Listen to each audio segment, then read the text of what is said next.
আসসালামু আলাইকুম রহমতুল্লাহি ওবরকাতুহু।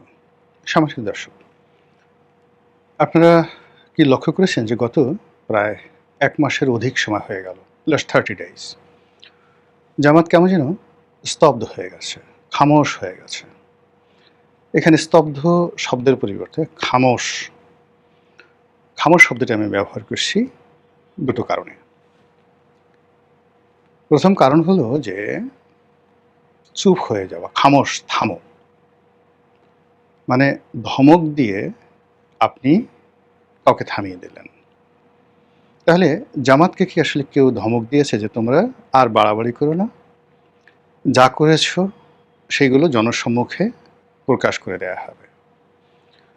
পুলিশ হত্যাকাণ্ড, অস্ত্র লুট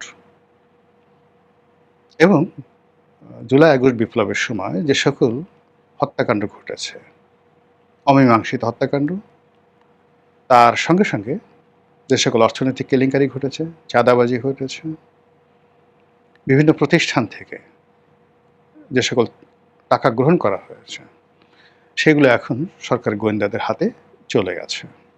এর সঙ্গে সঙ্গে শুরু হয়েছে হাদি হত্যাকাণ্ডের মতো স্পর্শকাতর বিষয়ে কথাবার্তা। তো এ কারণে জামাতকে কি কেউ ধমক দিল কিনা যে খামোশ, চুপ থাকো? অথবা যেটা আছে যে পরিবেশ এবং পরিস্থিতির কারণে একটা ভয়ঙ্কর পরিবেশ পরিস্থিতি যখন আপনি দেখবেন, কোনো শব্দ করতে হবে না, কাউকে কোনো কিছু বলতে হবে না, শুধুমাত্র যেটা হবে যে কেউ আপনাকে বলছে কোনো কিছু, কেউ আপনাকে কোনো কিছু বলছে, তো তার প্রেক্ষিতে কি হলো, বা আপনি দেখছেন কোনো কিছু, তার প্রেক্ষিতে আপনি অটোমেটিক যেটা হচ্ছে চুপ হয়ে গেলেন। এটাকে বলা হয় খামোশ। সেক্ষেত্রে জামাত যে জিনিসগুলো দেখছে, সাবধান চুপু আছেন। আওয়ামী লীগ ফিরে আসি ভাব করছে। সীমান্তে পুশিনের জন্য ভারত রীতিমতো উন্মাদনা শুরু করে ফেলেছে। মায়ানমার সীমান্তে যুদ্ধ চলছে, তুমুল যুদ্ধ, এবং সেই যুদ্ধ আরাকান আর্মির সঙ্গে এবং পাকিস্তানের মায়ানমারের জান্তা সরকারের সঙ্গে। এবং যিনি সেনাবাহিনীর প্রধান ছিলেন, অতি সম্প্রতি তিনি সেখানে প্রেসিডেন্ট নির্বাচিত হয়েছেন, এবং সেখানে চীনের যে কর্তৃত্ব এটি বৃদ্ধি পেয়েছে। ফলে রোহিঙ্গাদেরকে কেন্দ্র করে, আরাকান আর্মিকে কেন্দ্র করে, রোহিঙ্গাদের মধ্যে যে কয়েকটি সশস্ত্র গ্রুপ রয়েছে, আরসা, এদের সঙ্গে যদি জামাতের কোনো সম্পর্ক থাকে, সেই জিনিসগুলো উল্টে গেল, আলটিমেটলি উল্টে গেছে। আর যদি সেই কেন্দ্রীয় সরকার, মায়ানমারের কেন্দ্রীয় সরকার, তারা আরও সুসংহত হয়ে যায়, সঙ্গত কারণে এই রোহিঙ্গা ইস্যু, আরাকানের যে ইস্যুটি, এটি আওয়ামী লীগের পক্ষে চলে যাবে।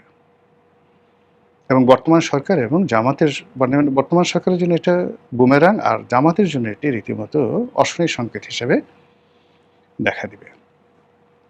কাজেই পরিস্থিতি মূল্যায়নের জন্য বুদ্ধিমানের কাজ হলো চুপ থাকা, দেখি কি হয়, ভারত আসলে শেষ পর্যন্ত কি করে। এর মধ্যে আওয়ামী লীগ মিছিল করছে, ছাত্রলীগ মিছিল করছে, অনেক জায়গাতে অফিস চালু করেছে, তারা ঘোরাফেরা করছে, শেখ হাসিনা আসতে চাচ্ছে, নেতাকর্মীরা দলে দলে এসে আইনের কাছে আত্মসমর্পণ করে জেলে ঢুকতে চাচ্ছে, বড় বড় নেতারা, মন্ত্রী, এমপিরা। এখন আপনি কি করবেন বলেন তো? এয়ারপোর্টে এসে যদি আওয়ামী লীগের অন্ততপক্ষে 200-300 সংসদ সদস্য, সাবেক সংসদ সদস্য, বর্তমান সংসদ সদস্য, যারা আলটিমেটলি 17 বছর বাংলাদেশে ভিআইপি ছিলেন, এরকম লোকদেরকে আপনি একত্রে 300 লোক আপনার একই সঙ্গে ঢাকা ইমিগ্রেশনে এসে উপস্থিত হলো,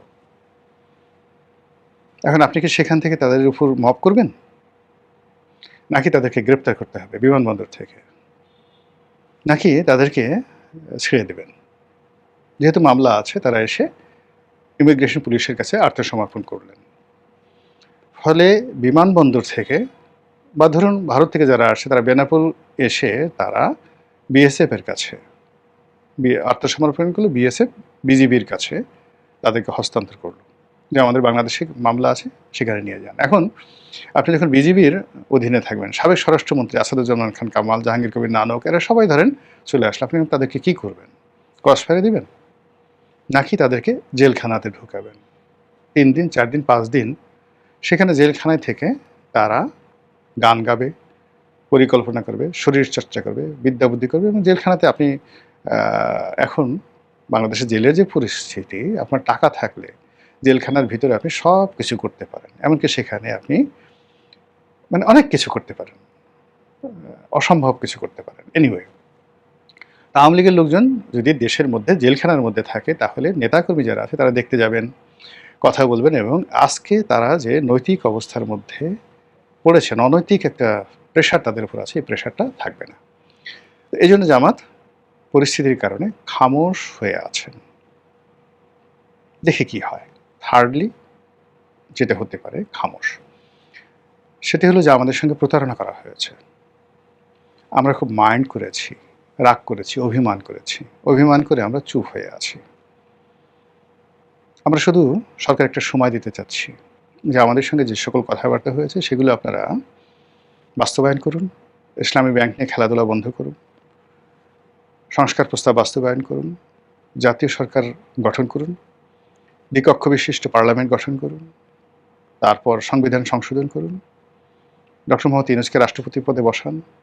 আর না হলে জামাতের আমির শফিকুর রহমানকে ডেপুটি প্রধানমন্ত্রী করেন। আমরা দেখতেছি। তারপরে আমরা সিদ্ধান্ত নেব। এর ফলে কি হলো, গত 1 মাস ধরে মানে কথাশিল্পী হিসেবে যিনি বেশ জনপ্রিয় হয়েছেন তিনি হলেন জামাত সভাপতি ডক্টর শফিকুর রহমান। সুন্দর করে কথা বলেন। তারপর জামাতের আমির মিয়া গোলাম পারওয়ার, তিনিও অসাধারণ কথা বলেন। তারপর হামিদুর রহমান আজাদ, সেলিম উদ্দিন, ডক্টর মাসুদ যিনি এখন মাননীয় সংসদ সদস্য তিনি আছেন। এর বাইরে সেই দলের মধ্যে আরও যে সকল ডক্টর আবদুল্লাহ মোহাম্মদ তাহের আছেন, এটিএম আজহার আছেন, ওনারা সবাই কিন্তু খুব ভালো ভালো কথা বলতে পারেন। মাইল্ডলি, প্রফেশনালি এবং লজিক্যালি কথাগুলো তারা বলতে পারেন। আবার দলের মধ্যে অনেকে আছেন যারা মানুষকে উত্তেজিত করতে পারেন। তাদের বিরাট একটা ওয়াজিন গ্রুপ আছেন যারা ওয়াজ করেন, ওয়াজের ময়দানে তারা বক্তব্য দিলে, টান দিলে, সুরে টান দিলে লক্ষ লক্ষ মানুষ হাসবে, কাঁদবে, মানে তারা যেভাবে বলবেন সেইভাবে। এরকম অন্তত কয়েকশো ইনফ্লুয়েন্সিয়াল জামাতের বক্তা আছেন সারা বাংলাদেশে।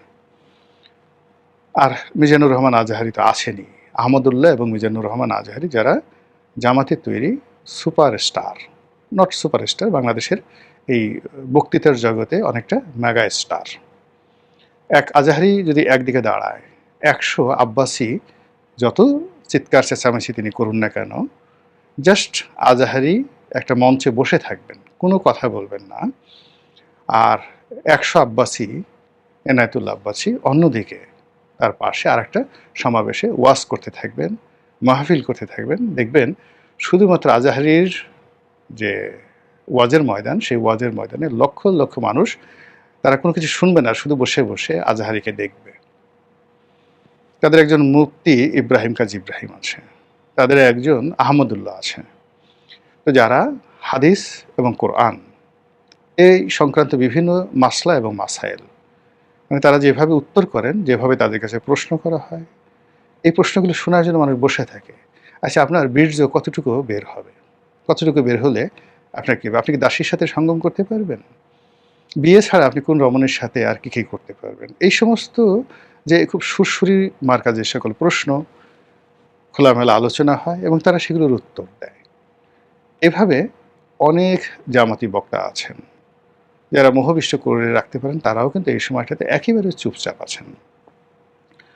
তো কাজেই এই যে জামাতের খামোশ হয়ে যাওয়া যে কারণগুলো বললাম, সেই কারণের বাইরে আরও যে কারণগুলো আছে সেটা হলো এই সময়টিতে এনসিপির যে মুভমেন্ট, এটি বেশ আশ্চর্যজনক। তারা জামাতকে পিছনে ফেলে, জামাতকে যাকে বলে রিজার্ভ ফোর্স হিসাবে, জামাতকে রেখে মূলত পদাধিক বাহিনী হিসাবে বা তীরন্দাজ হিসাবে এনসিপির সামনে এগিয়ে আসছে।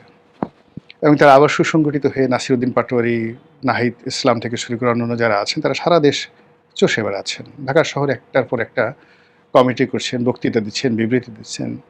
এখানে সার্জিস, হাসনাত আব্দুল্লাহ, মাহফুজ, অন্যান্য যারা আছেন সবাই যার যার আপন কর্মে তারা ব্যস্ত।